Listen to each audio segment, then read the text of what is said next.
So welcome to NEET parent. May 4న దేశవ్యాప్తంగా NEET exam జరిగింది. ఎగ్జామ్ రాసిన వాళ్ళ దాంట్లో అభ్యర్థులు కానీ పేరెంట్స్ కానీ కోచింగ్ ఇచ్చినటువంటి కాలేజీలు కానీ దేశవ్యాప్తంగా ఒక్కరు కూడా సంతృప్తిగా లేకుండా రాసారు ఈ ఎగ్జామ్ను. ఇంతమందిని అసంతృప్తికి గురి చేయగలిగినటువంటి ఆ క్రెడిట్ ఎవరికి దక్కిందంటే ఎన్టీఏకి దక్కింది. అంటే ఏ ఎగ్జామ్ జరిగినా కొంతమంది కాకపోతే కొంతమంది అయినా పాజిటివ్ ఒపీనియన్లో వస్తారు. కానీ ఇంతవరకు వందల యూట్యూబ్లు, దేశవ్యాప్తంగా ఉన్న వందల కాలేజీలు, అవి పెద్ద కాలేజీల నుండి చిన్న కాలేజీల వరకు ఒక్కరు కూడా నీట్ ఎగ్జామ్ పేపర్ బాగా వచ్చింది, మంచిగా రాసిరు మా పిల్లలు, ఇది ఎక్కడ కూడా లేదు. ఎగ్జామ్ రాసిన స్టూడెంట్స్ కూడా నేను బాగా రాసినని ఒక్కరు కూడా లేరు. అంటే దాదాపుగా 22 లక్షల పైచిలుకు కుటుంబాలలో, వేలాది కాలేజీలలో ఈ చర్చ నడుస్తుంది. సో మీరు ఎలా రాశారు ఏందనేది మీకు కూడా తెలుసు. సో వాస్తవానికి మొన్నే చేయాలి వీడియో, నిన్న చేయాలి, కానీ కొంచెం ఆగాం. సో ఫస్ట్ నేను చెప్పే అప్పీల్ ఏంటంటే, ఏ పేరెంట్ కూడా మీ పిల్లలకి ఎన్ని మార్క్స్ వచ్చినా, ఎన్నిసార్లు లాంగ్ టర్మ్ పంపించినా, గివేనా మార్క్స్ అని అనకండి. అసలే ఇంకొకరితో పోల్చకండి. అసలే వాళ్ళు వాళ్ళ సాయాశక్తుల కష్టపడ్డారు. వాళ్ళ ఎఫర్ట్ ఎంతవరకు పెట్టగలగాలో, ఎంతవరకు వాళ్ళు చేయగలుగుతారో అంతవరకు చేశారు. ఎగ్జామ్ అయింది, అయిపోయింది. ఎట్టి పరిస్థితుల్లో కూడా మీ పిల్లలని ఏ పేరెంట్ కూడా తక్కువ అంచనా వేయకూడదు, తక్కువ చేసి మాట్లాడకూడదు. ఎందుకనంటే మనం ఎంత బాధపడతామో వాళ్ళు, వాళ్ళ లైఫ్, వాళ్ళ మార్క్స్, వాళ్ళంతకంటే ఎక్కువ రెట్లు బాధపడతారు. బయటికి అవపడకపోవచ్చు, కానీ వాళ్ళు లాంగ్ టర్మ్లో ఉన్న ఒక బైపీసీ కార్పొరేట్ కాలేజీలో జాయిన్ అయినా వాళ్ళు, నేను కంపల్సరీ మా అమ్మ నాన్న ఇది కావాలని కోరుకున్నారు, నేను కంపల్సరీ కావాలనేటువంటి ఒక ఎమోషన్ వాళ్ళలో ఉంటుంది. దాన్ని అర్థం చేసుకొని, ఏ ఇద్దరు విద్యార్థులకు కూడా సేమ్ నాలెడ్జ్ ఉండదు కాబట్టి వాళ్ళ నాలెడ్జ్ అలా ఉంది. మీరు ఎవడో ఒకడు టాప్ వచ్చినోని పట్టుకొని నీకు అట్లా రావాలి, నేను అన్ని ఫెసిలిటీస్ ఇస్తున్నా, ఇట్లాంటివి మాట్లాడకూడదు, చాలా తప్పు. సో ఇది పేరెంట్స్కు మై సిన్సియర్ అప్పీల్. ఇక నెక్స్ట్ వచ్చేసి, ఈ ఛానల్లో కింద నేను ఒక వాట్సాప్ గ్రూప్ లింక్ ఇస్తున్నాను. ఇది నీట్ పేరెంట్స్ గ్రూప్ అనుకోండి. ఎందుకంటే వచ్చిన మార్కులకు కట్ ఆఫ్లు ఎట్లుంటాయి, డైలీ పేపర్ అప్డేట్స్ ఏమొస్తున్నాయి, కౌన్సిలింగ్ అప్డేట్స్ ఏమొస్తున్నాయి, ఏ కాలేజీలో ఎప్పుడు కట్ ఆఫ్ జరగబోతుంది, ఏ ఐక్యూ ఎప్పుడు ఉండబోతుంది, ఇట్లాంటి సమాచారం మొత్తాన్ని కూడా పేరెంట్స్గా మనం ఎప్పటికీ అలర్ట్ ఉండాలి. ఎందుకంటే పిల్లల పని అయిపోయింది, వాళ్ళు ఎగ్జామ్ రాశారు, క్లోజ్. సో ఇప్పుడు కౌన్సిలింగ్ కానీ, వచ్చే మార్కులకు ఎలా ఉంటుంది కానీ, సర్టిఫికెట్లు ఏమేం కావాలి కానీ, అదంతా మనం ఏర్పాటు చేయాల్సి ఉంటుంది. కాబట్టి అవి ఏమేం కావాలి, ఎట్లా అప్లై చేయాలి, ఈ అన్నిటికి సంబంధించిన సమాచారాన్ని పేరెంట్స్గా మనం మాట్లాడుకోవడానికి ఈ గ్రూప్ను క్రియేట్ చేశాము. సో ఆ గ్రూప్ లింక్ కింద ఉంటుంది, వాట్సాప్ గ్రూప్ లింక్. ఆ లింక్లో నుండి మీరు వాట్సాప్లో జాయిన్ అయితే, సో మనం దాంట్లో అప్డేట్స్ ఇవ్వడానికి అవకాశం ఉంటుంది. మీరు కూడా ఏమైనా అప్డేట్స్ వస్తే షేర్ చేయవచ్చు. అందరికి కూడా దాంట్లో షేర్ చేసేటువంటి అవకాశం ఉంటుంది. ఓన్లీ పర్పస్ నీట్ గురించి మాత్రమే. సో ఇది నీట్ పేరెంట్గా మనం ఒక గ్రూప్గా ఏర్పడదామని చేసింది. సో ఇప్పటికిప్పుడు మీరు దాని అవసరం ఉందా అని అంటే చాలా అవసరాలు ఉంటాయి. దాంతోపాటుగా తెలంగాణలో 33 జీవో లొల్లి స్టార్ట్ అవుతుంది. పోయినసారి పెద్ద ప్రాబ్లం క్రియేట్ చేసింది. సో ఈసారి కూడా అది వచ్చినప్పుడు మనందరం కూడా దాన్ని బలంగా ఎదుర్కోవాల్సి ఉంటుంది. ఆ 33 జీవోను తీసుకొచ్చిన ఉద్దేశం మంచిదైనా దాన్ని ప్రభుత్వం బలంగా వాదించుకోకపోవడం వల్ల చాలా సీట్లను కోల్పోయారు తెలంగాణ అభ్యర్థులు. సో అదొక అంశం. ఇక ఎస్పెషల్లీ మనం పేపర్ ఎలా జరిగింది, ఏంది, కట్ ఆఫ్లు, వీటన్నిటి గురించి మాట్లాడే ప్రయత్నం కొంచెం బ్రీఫ్గా చేద్దాం. సో ఎక్సలెంట్ అంటే ఎలాబరేట్ వీడియోను మనం రేపు మాట్లాడే ప్రయత్నం చేస్తాను. కొంచెం చాలామంది చాలా రకాలుగా చెప్తున్నారు. సో దాన్ని మన ఉన్నటువంటి నాలెడ్జ్ ప్రకారం చాలామంది విద్యార్థులతో మాట్లాడడం, అది రేపు మాట్లాడదాం. సో ఓవరాల్గా చూసినట్లయితే ఫస్ట్ నీట్ పేపర్ హార్డ్ వచ్చింది. హార్డ్ కాదు, వెరీ హార్డ్ వచ్చింది, దీంట్లో డౌట్ లేదు. ఇప్పటికే మీరు అందరూ కూడా డిసైడ్ అయ్యి ఉంటారు. రాసిన అభ్యర్థులకు అందరికంటే ముందు తెలుసు, పేరెంట్స్ కంటే ముందు. కానీ పేరెంట్స్ అది అర్థం చేసుకోవడానికి కొంత టైం పట్టింది. పేపరు ఏ అభ్యర్థి రాయకపోతే పేరెంట్ ఏమనుకున్నాడంటే మా పాపో మా బాబో సరిగా చేయలేదు అనేటువంటి ఫస్ట్ ఫీలింగ్ ఉంటుంది. వాళ్ళు చెప్పగానే నేను మంచిగా రాయలేదు, హార్డ్ వచ్చిందంటే ఓహో మా పాప బాగా రాయలేదు. కానీ ఇప్పుడు పేరెంట్స్ అంటే స్టూడెంట్ అప్పటికే హార్డ్ వచ్చింది, అది వాళ్ళు డిసైడ్ అయ్యారు. ఇప్పుడు పేరెంట్ డిసైడ్ అవుతాడు, పేపర్ హార్డ్ వచ్చింది కాబట్టి మా పాప ఇలా రాసింది, మా పేపర్ హార్డ్ వచ్చిందంటే మా బాబు ఇలా రాశాడనే ఒక డిసిషన్కి వచ్చారు. పేపర్ ఓవరాల్గా చాలా హార్డ్గా వచ్చింది, చాలా అంటే చాలా హార్డ్గా వచ్చింది.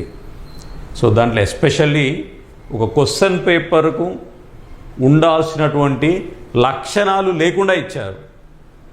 ఎందుకంటే విత్ ఇన్ ద టైంలో చేయగలగాలి.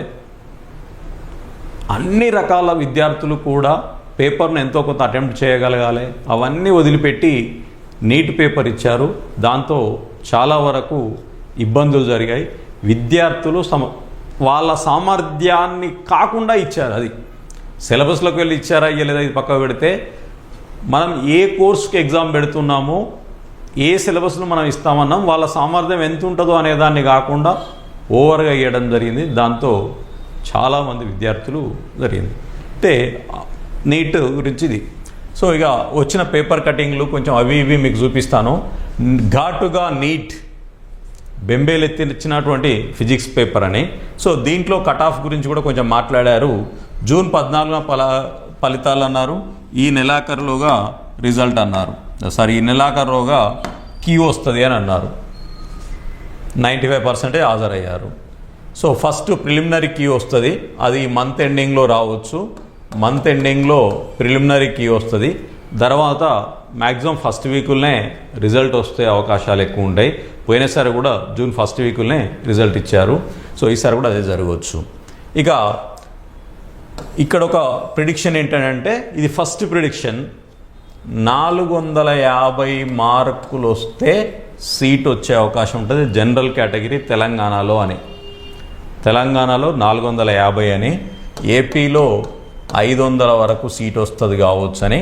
ఇది డే 1 ప్రిడిక్షన్. ఇప్పుడు అది మొత్తం మారిపోయింది, ఇంకా తగ్గిపోయింది. ఇప్పుడు అందరూ కూడా చాలా తక్కువ చెప్తున్నారు, అదేందో చూద్దాం.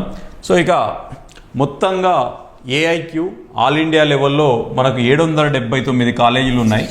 సో మొత్తంగా 779 779 కాలేజీలు ఉన్నాయి. సో 1.17 1,17,000 సీట్లు ఉన్నాయి. మొత్తం ఎంబీబీఎస్ సీట్లు, మెడికల్ సీట్లు ఇన్ని ఉన్నాయి.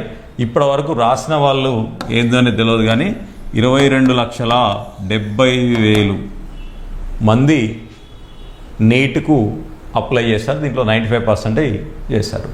సో ఇది ఒక న్యూస్. పేపర్ హార్డ్ వచ్చింది, అంతా మనకు తెలిసిందని పక్కకు పెడితే, ఇక నెక్స్ట్ దీంట్లో చాలా బాధాకరమైనటువంటి విషయం, ఇది తప్పిదం పేరెంట్స్ దగ్గర కూడా ఉండే అవకాశం ఉంటుంది. కాబట్టి ఇప్పటికైనా పేరెంట్స్ జాగ్రత్త పడండి. నీట్ సరిగా రాయలేదని ఇద్దరు ఆత్మహత్య.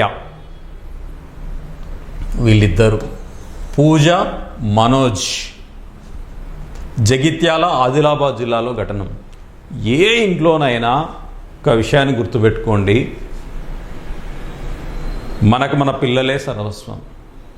వాళ్ళు డాక్టర్ అయినా, యాక్టర్ అయినా, వాళ్ళు చదివినా చదవకపోయినా, జాబ్ చేసినా చేయకపోయినా, ప్రతి పేరెంట్ కూడా పిల్లల కోసమే బతుకుతారు. వాళ్ళు ఎంబీబీఎస్ అయితేనే మన పిల్లలు, లేకపోతే వాళ్ళు చచ్చిపోవాలని ఏ తండ్రి కూడా కోరుకోడు. అట్ ద సేమ్ టైం ఎందుకు కాలేదని మీరు కోప్పడితే, మీరు ఒక్క మాట అంటే వాళ్ళు 100 సార్లు ఆలోచిస్తారు. ఎందుకు మంచిగా రాయలేదు, నేను చదివిపించిన కదా అంటే, నువ్వు చదివిపించినావు, వాళ్ళు చదివిర్రు, వాళ్ళ శక్తి వంచన లేకుండా ప్రయత్నం చేసిర్రు. అది గమనించకుండా మనం ఏదో ఒక మాట అంటే అది ఆ పిల్లలు చాలా చాలా ఘోరంగా బాధపడతారు, మనస్తాపానికి గురవుతారు.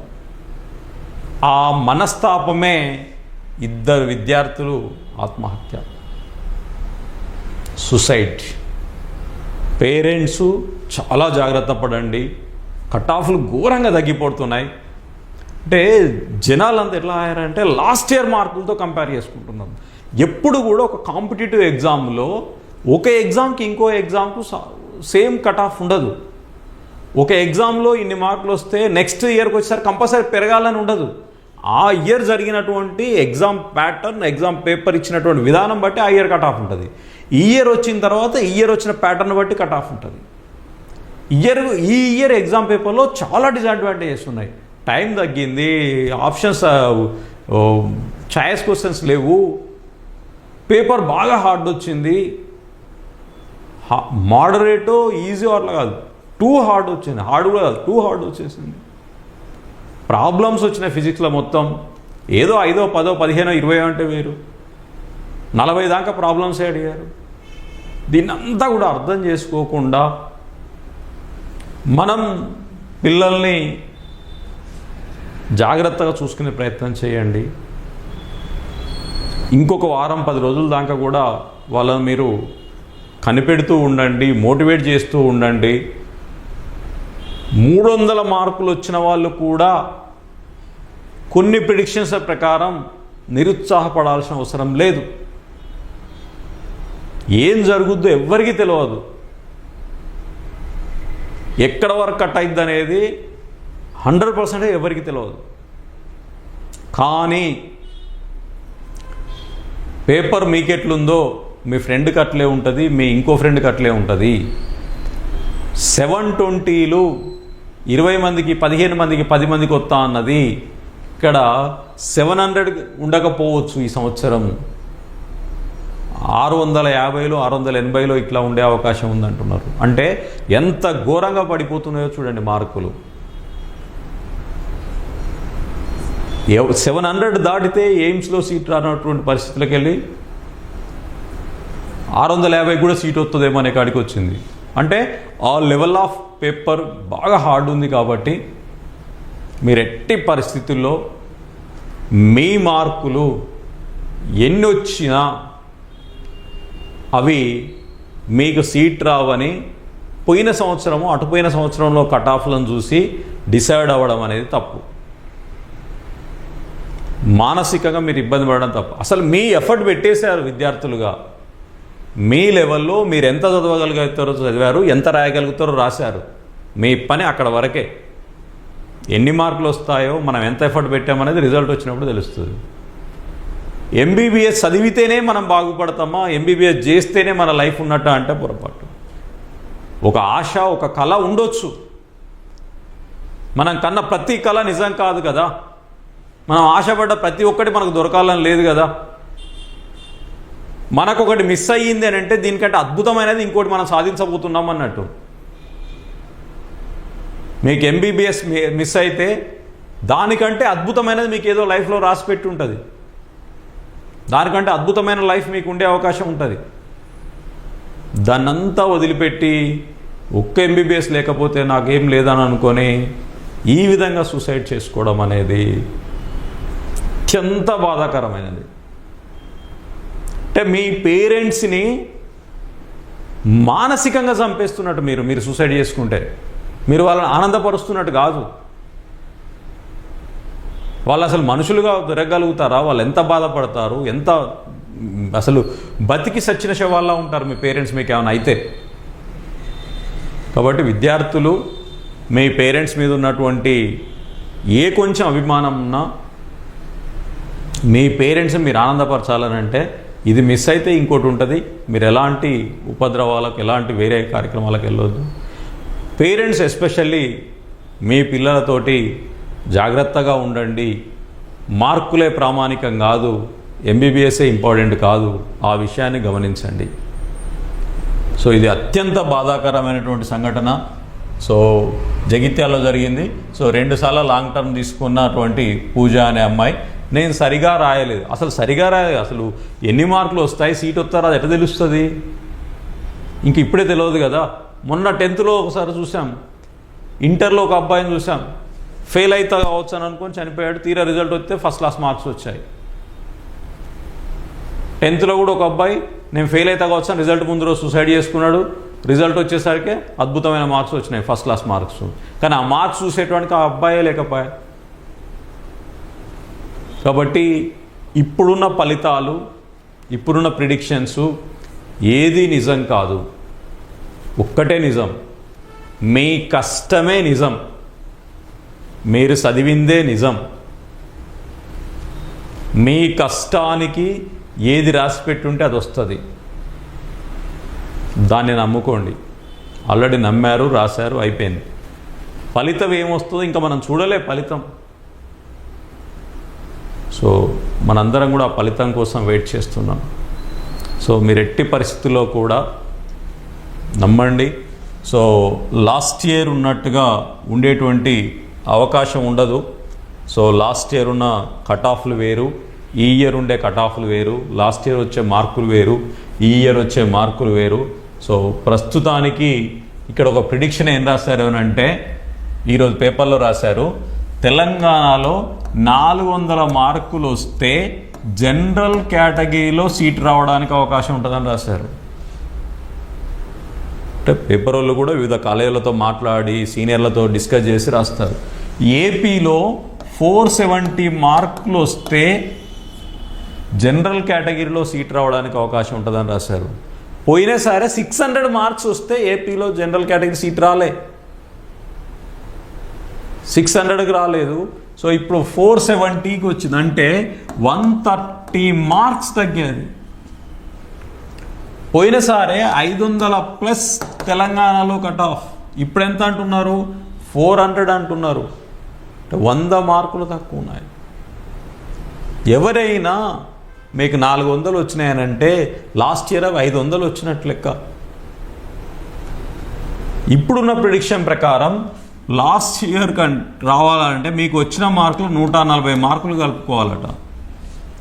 70 మార్కులు ఫిజిక్స్లో, 40 మార్కులు కెమిస్ట్రీలో, 30 మార్కులు బయోసైన్స్లో. సో ఇవన్నీ కలిపితే అంటే మీకు 300 వచ్చాయనంటే ఇంకొక 140 కలిపితే 440 మార్కులు మీ అవుతాయి.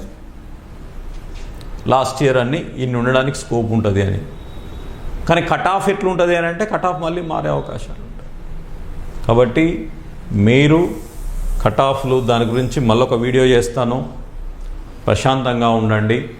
పేరెంట్స్ కానీ స్టూడెంట్స్ కానీ నీట్ ఆస్పిరెంట్స్, సో ఈ నీట్ పేరెంట్ గ్రూప్లో జాయిన్ కాండి.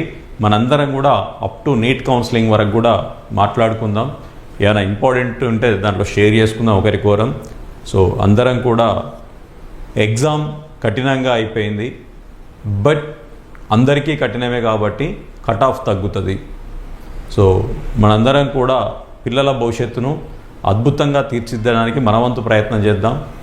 సో ఎంబీబీఎస్ఏ లైఫ్ కాదనే విషయాన్ని కూడా వాళ్ళకు చెప్పండి, చెప్దాం కూడా. సో తప్పకుండా పిల్లలకు మంచి భవిష్యత్తు ఇవ్వడానికి ప్రయత్నిద్దాం. Thank you అనడాలు.